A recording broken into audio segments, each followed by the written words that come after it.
मैं सोचा मेरा पैर धो के पिए योगी जी, विश्वास मानेंगे? योगी जी आपका पैर धो के पिए हैं? जी महाराज, महाराज की माया है, कहीं धूप तो कहीं छाया। मैं एक बार योगी जी से मिला था तो हमसे कहे कि देखो पैसे रुपया का छोटी बनोगे तो भगवान को पाओगे।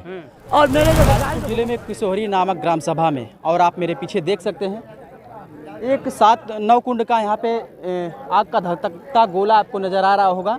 बीचों बीच यहाँ पे एक बाबा हैं, सन्यासी हैं, नागा हैं, उनसे ही भी बात करेंगे और पूरा आपको उनसे बात करा के रूबरू कराएंगे कि आखिरकार किस लिए यहाँ पे बैठे हैं।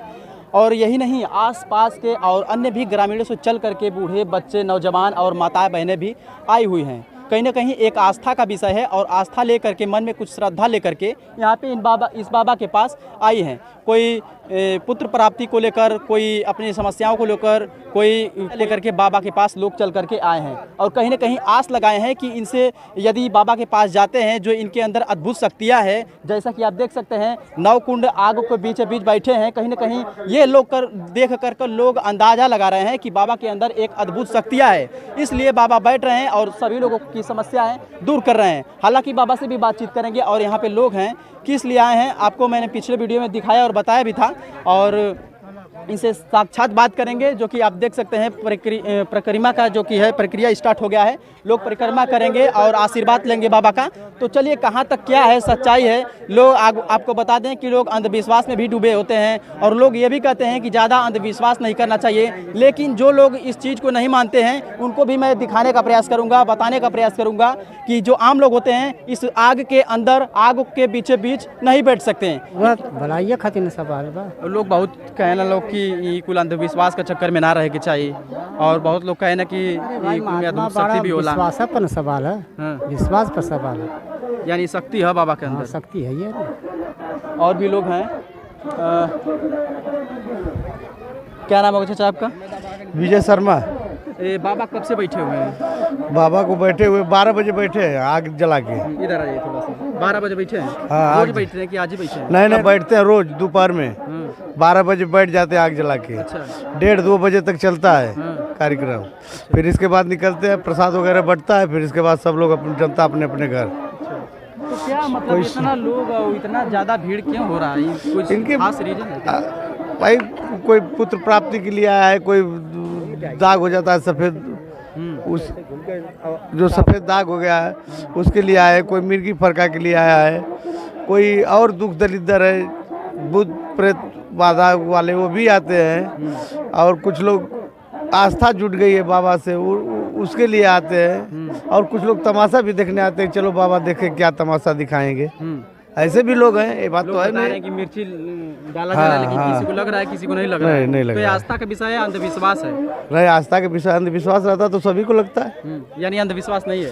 नहीं। और जो जानता है कि हम अंधविश्वास में हैं उसको लगती है मिर्ची जो रहा है। अच्छा, जो मन में लेकर के आएंगे, श्रद्धा लेकर के आएंगे, हाँ, तो नहीं नहीं लगेगी कि तमाशा दिखा रहे हैं बाबा, तमाशा दिखा रहे हैं तो उनको लगेगी। ऐसा आपका मानना है? हाँ।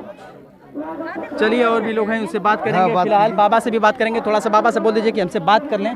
आइए, यहाँ पे बाबा हैं, उनसे भी बातचीत करेंगे कि क्या आखिरकार जो बैठे हुए हैं 9 कुंड के बीच में कहाँ तक सही है और क्या है। मैं पुष्टि तो नहीं कर सकता, लेकिन फिलहाल बाबा से बातचीत करेंगे। बाबा, सबसे पहले स्वागत है आपका, एक बार परिचय हो जाए थोड़ा सा। मैं श्री पंदस नाम जुना अखाड़ा का मैं एक नागा साधु हूँ जो कुंभ मेला में भिन्न भिन्न भारतों में घूमकर कुंभ मेला में जाता हूँ। पैसे से मतलब नहीं है, पैसा रुपया हमको नहीं चाहिए, सिर्फ मेरे को प्रेम दुलार रहेगा तो ये भगत कुंभ मेला में भी आ जाएंगे, वही मेरा नाम रहेगा। नाम के लिए सब मरता है, आप किसके लिए मर रहे हैं? नाम के लिए ना, इसलिए मेरा नाम के, पैसे के लिए नहीं। तो बाबा, ये 9 कुंड जो है, इस 9 कुंड के बीचों बीच बैठे हैं। देखिए, हमें रहा नहीं जा रहा है, लेकिन थोड़ा सा आग थोड़ा सा बुझा है तो हम आने का प्रयास किए हैं और आ भी गए हैं, लेकिन फिर भी हमें रहा नहीं जा रहा है। ये दत्त आग में कैसे आप हैं? दत्त महाराज की माया है, कहीं धूप तो कहीं छाया है। ये दत्त महाराज का और गोरखनाथ का और हमारे आदित्यनाथ जी का देन ऐसा है, आदित्यनाथ जी का, कि हमारे गोरखनाथ, अभयनाथ, आदित्यनाथ ये जो थे, आज इतना है कि हमारे जो आदित्यनाथ जी हमारे जो एक ये आज बताए हैं, जो आदित्यनाथ नहीं, इन्हीं के परंपरा गुरु लोगों के माध्यम से मैं एक बार योगी जी से मिला था तो हमसे कहे कि देखो पैसे रुपया को छोड़ो, आप एक तपस्वी बनो, मैं लिख के दे देता हूँ। हमने कहा महाराज तपस्या क्या चीज़ का करूं? बोले गोरखनाथ का तपस्या उठा लो बाबू, बहुत बढ़िया रहेगा।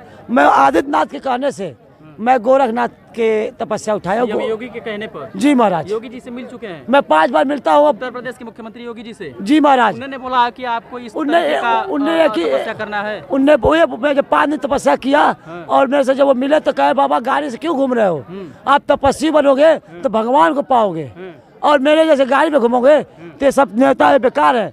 उनको वो भी बोले कि आज मैं तपस्या किया होता तो आज मैं सीएम नहीं रहा होता, मैं भगवान हुआ होता।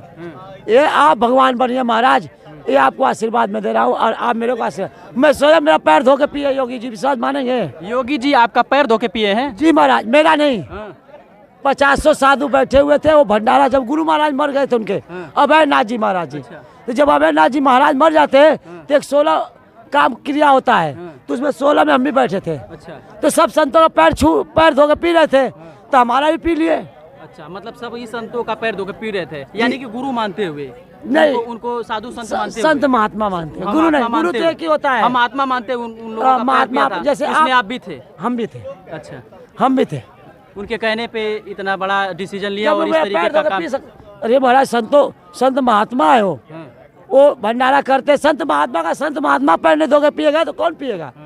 तो उनके अब मैं जब बैठा के पूजा पाठ किए थे योगी जी, तो मैं महाराज जी उनके कहने पर तपस्या नहीं कर सकता, नहीं मर सकता हूँ। जब वो मेरे लिए जब संतों का पैर धोकर पी सकते हैं, मेरा पैर धोकर पी सकते हैं, तो मैं उनके लिए जान दे दूंगा।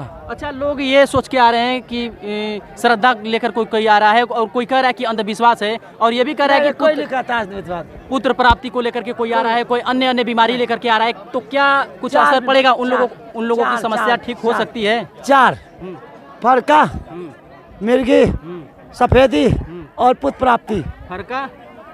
फरका, मिर्गी, सफेदी, पुत्र प्राप्ति, 4 चीज जी। 4 चीज और मैं कर सकते हैं। मैं सारे पत्रकार को ये बोलना चाहता हूँ कि मेरे एक बार 5-6 पत्रकार चलो, जहाँ जहाँ पुत्र प्राप्ति हुआ है उसको भी दिखलाने का आप लोग काम करो।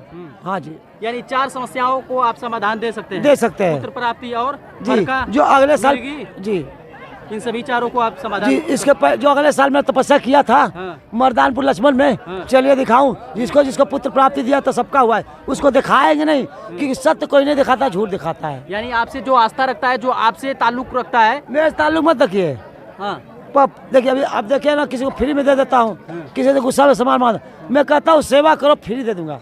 नहीं सेवा करोगे तो नौकर पालो एगो, तो इमरती खिलाओ। तो मैं अपने कार्यकर्ताओं को इमरती खिलाता हूँ, सबको इमरती खिलाता हूँ, किसी से पैसा मांगता हूँ तो बोलिए। अच्छा, लोग कह रहे हैं कि आग के बीच में बैठे हैं लेकिन पानी डाल के शरीर को ठंडा कर रहे हैं। नहीं, सर्द गर्म मर जाएंगे। कोई आग के बीच में मरेगा, पानी गर्म में पानी गिरा दो लोगे तो क्या होगा? आप ही बता दो। गर्मी आपको लग रहा है, पानी पी लोगे तो क्या होगा? उल्टा रिएक्शन हो जाता है। तो इलेक्शन तो ले रहा हूँ मैं, मेरे को क्यों नहीं हो रहा है? लोग कह रहे हैं कि यदि लोहा धधकता है तो उस पर पानी डाल दिया जाता है तो ठंडा हो जाता है, ठीक उसी प्रकार से आप पे भी पानी डाला जा रहा है, तो लोग कह रहे हैं कि ठंडा करने के लिए डाला जा रहा है। यही बोला। अच्छा, कल ऐसा करते रहो कि अभी आप बैठ जाए, अभी बोल रहा हूँ जिसको कह रहे हैं वो बैठ लेता हूँ, गर्म हो जाए और थोड़ा एक बार जिसको पानी गिरा देता हूँ। अभी मौका है, बैठा दीजिए, बाद मत बुलाइए, अभी बुलाइए उनको, कोई जानिए कहे तो बुलाइए उनको। अच्छा, लोगों को क्या संदेश देंगे आप? उनके बाल बच्चा खुश रहे, परिवार खुश रहे, पोता पोती सोने का कटोरी में खाए, भगवान ने मेरा शराप है उनको, मेरा यही शराप है गुरु। आपके आने से उत्तर प्रदेश के गाजीपुर जिले का किशोरी नामक ग्राम सभा का कल्याण हो जाएगा? अरे महाराज जी, अब बताइए महाराज, आज कोई भी साधु संत महात्मा पैसा लूट के ले गया है, कोई भी संत महात्मा पैसा लूट के ले गया है? आप उनमें से नहीं है? मैं उनमें से नहीं हूँ। नहीं विश्वास है ना, तो आप गाँव इनसे पूछ लो कि बाबा जी के पास रोज 5,000 रुपया आता है, सब मैं खिला देता हूँ। अभी आपको पता लग जाएगा, चलेंगे पता है, इनको भी मालूम है से नहीं। मर्दानपुर लक्ष्मण भी गया था और ये मनिहारी में आए थे, इनसे पूछे। मैं पत्थर उठाया था, साबित है जी। कैसे पत्थर उठाए थे? लिंग से, जैसे पेशाब करते हैं उससे, मेन पार्ट से, प्राइवेट जो पार्ट होता है उससे। प्राइवेट पार्ट से आप पत्थर उठा दिए थे? यही चलाए थे, ये पत्रकार लोग चलाए थे। अच्छा, तो चलिए, समय को ध्यान में रखते हुए यहाँ पे लोग बता रहे हैं कि बातचीत थोड़ा कम किया जाए, यही मैं कह रहा हूँ, यही कह रहा हूँ कि जिसका आपका जो वीडियो देखता है, अगर जिसका पुत्र प्राप्ति हो गया है तो वो कमेंट में जरूर लिखे, जय श्री दादा जी मेरा पुत्र प्राप्ति हो गया है। और जिसका नहीं हुआ है वो कह रहे माधव चौथ हमारा पुत्र प्राप्ति नहीं हुआ है। दोनों हमारे गाली भी दे रहे हैं। वो गाली हमको दे, कमेंट में दे के बताएंगे तो आपको समझ में आएगा ना कितने जाने हमारे नहीं मिला है, कितने जाने नहीं मिला। नहीं यानी आपसे जो आस्था लेकर के आपके पास आता है उसका पुत्र प्राप्ति और जो अन्य बीमारी है उससे निजात पा जाता है। नहीं नहीं नहीं, जो पुत्र प्राप्ति हो, कमेंट में आपको वीडियो में भगत देखते होंगे ना, मेरे भगत देखते होंगे ना, तो जो मेरे भगत देखते हैं उनको पुत्र प्राप्ति दिया हूँ। तो उनसे मैं बोल रहा हूँ कि आप कमेंट में लिख के ये बताएं कि मेरा बाप दादाजी पुत्र हो गया है, आपसे मिलना चाहता हूँ। और जिसका नहीं हुआ है साल भर बाद में तो ढोंगी मानता है, जिसका नहीं हुआ है वो भी लिख के बोले अरे बहुत सारे वाले पुत्र प्राप्ति नहीं हुआ है, तुम कहाँ है। दोनों बात हमको कमेंट में लिख के बताएं। यानी पुत्र प्राप्ति हो जाता है। अब आप कमेंट में मिलते जो मिलता है वो जनता बोलेगी, मैं नहीं, जनता साल भर। चलिए जनता से भी हम रिव्यू करेंगे। और फिलहाल देख सकते हैं मैं नवकुंड यानी कि आग के बीचों बीच स्थित हूँ बाबा के पास में, और कहीं ना कहीं थोड़ा सा आग जब बुझा है तो हम इनके पास आए, नहीं तो हम यहाँ पे खड़ा नहीं हो पाते। दोस्तों इतनी भीड़ है और इन्हीं को देखने के लिए आसपास की महिलाएं, अन्य भी जगहों से चल करके महिलाएं आए हैं, पुरुषों बूढ़े बच्चे नौजवान सभी लोग आए हैं बाबा के यहाँ आस्था लेकर के कि हम जाएंगे तो ये जो 4 बीमारी बाबा बताए हैं कहीं ना कहीं ठीक हो जाएगा। तो दोस्तों अपना विचार कमेंट सेक्शन में जरूर बताइएगा कि अंधविश्वास है या आस्था का विषय है। मिलेंगे किसी और वीडियो में नई जानकारी के साथ। शुभकामनाएं, धन्यवाद, जय हिंद।